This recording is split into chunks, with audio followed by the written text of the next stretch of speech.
Praise the Lord कलीसिया। जो आज के भक्तिपूर्ण संदेश का शीर्षक है प्रार्थना। आपको याद होगा कि मैंने अपने पिछले डिवोशन में ये बताया था कि हमें अपने ज़िंदगी के हर एक कठिनाइयों में परमेश्वर के पास आना चाहिए।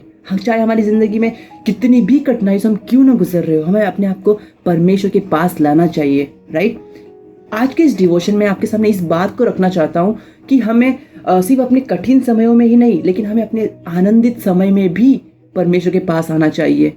यानी अब हम परिस्थितियों के ऊपर निर्भर होकर प्रार्थना में नहीं आते, यानी अब हम परमेश्वर के पास हर एक समय में, चाहे हमारी ज़िंदगी में कोई भी परिस्थिति क्यों ना हो, हम प्रार्थना में अपने आप को लेकर जाते हैं, राइट। और ये एक बात सच है कि एक पिता जो है उसको इस बात से काफ़ी ज़्यादा आनंदित होगा कि उसके बच्चे जो है उसके पास उसके बच्चे उसको कुछ चाहिए या नहीं भी चाहिए, और अगर उसके बच्चे उसके करीब आते हैं हर बार तो उस पिता को काफ़ी आनंदित होता है, राइट।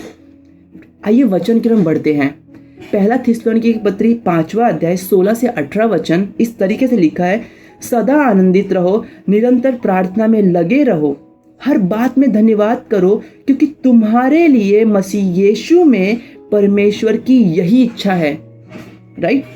पौलुस यहाँ पे हमें बहुत ही महत्वपूर्ण बात बताते हैं कि निरंतर प्रार्थना करते रहो, और वो ये भी बताते कि क्यों करते रहो। वो ये बताते हैं कि परमेश्वर की इच्छा है, इसलिए हमें निरंतर प्रार्थना करते रहना चाहिए, राइट। और जब मैंने इन वचनों को पहली बार पढ़ा तो मुझे ऐसा लगा कि ये कैसे संभव हो सकता है कि मैं निरंतर प्रार्थना करना, मतलब क्या ये कि मैं अपने कामकाज को छोड़कर सब कुछ छोड़ दूँ और सिर्फ पूरा दिन प्रार्थना ही करते रहूं तो ये निरंतर प्रार्थना कहलाएगा? नहीं। जब मैंने इन वचनों के अर्थ को समझा तो मुझे पता चला कि पौलुस का कहने का अर्थ ये है यहाँ पर कि हमें जब भी हमारे पूरे दिन भर में अगर हमें जब भी मौका मिले प्रार्थना करने का, हमें उस अवसर को गंवाना नहीं चाहिए। हमें उस मौके को अपने हाथ से जाने नहीं देना चाहिए।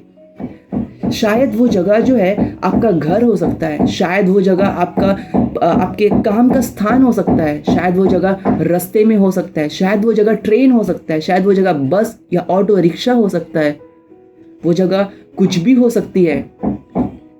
वो प्रार्थना हम कहीं पर भी कर सकते हैं, राइट। चाहे हम कोई भी जगह पर हो, अगर परमेश्वर हमसे हमारे हृदय में इस बात को डालता है कि इस व्यक्ति के लिए तुम प्रार्थना करो, तो हमें, अगर यदि परमेश्वर हमसे कहता है कि इस चीज़ के लिए तुम प्रे करो, तो हमें उस स्थान के लिए परवाह नहीं करना चाहिए, हमें उस जगह का परवाह नहीं करना चाहिए। मैं कैसे प्रार्थना करूँ? यहाँ पे परमेश्वर हमारे हृदयों को देखता है। क्या हमारे हृदय प्रार्थना करने के लिए तैयार है, राइट। जैसे हम एलिया को देखते हैं, एलिया जो है जब वो एक छोटी सी प्रार्थना करता है और उसकी प्रार्थना सुनी जाती है, राइट। आज आपकी और मेरी एक छोटी सी प्रार्थना सुनी जा सकती है।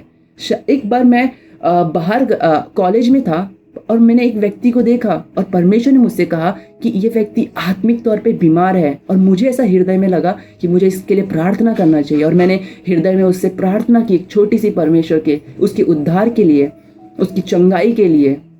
आमीन। आज हम सब जब यहाँ से घर से, आज सुबह से हम कहीं पर भी जाए, निकले घर से बाहर, तो हम या फिर कहीं पर भी हो, हम अपने हम ये ना कहे कि मैं रात को प्रार्थना करूँगा, जब मैं अपने व्यक्तिगत प्रार्थना में बैठूंगा तब मैं उस समय में प्रार्थना करने बैठूंगा। परमेश्वर कहीं पर भी हमारी प्रार्थनाओं को सुन सकता है, और इस तरीके से ये निरंतर प्रार्थना जो है, हमें जब मौका मिले तब हमें इस मौके को इस्तेमाल करके परमेश्वर के करीब हम आ सकते हैं और प्रार्थना कर सकते हैं। और ये एक अच्छा तरीका है कि हम अपने आप को परमेश्वर में बढ़ा सकते हैं, अपने आप को परमेश्वर के व्यक्तिगत रूप से परमेश्वर के और भी करीब आ सकते हैं, राइट। आमीन।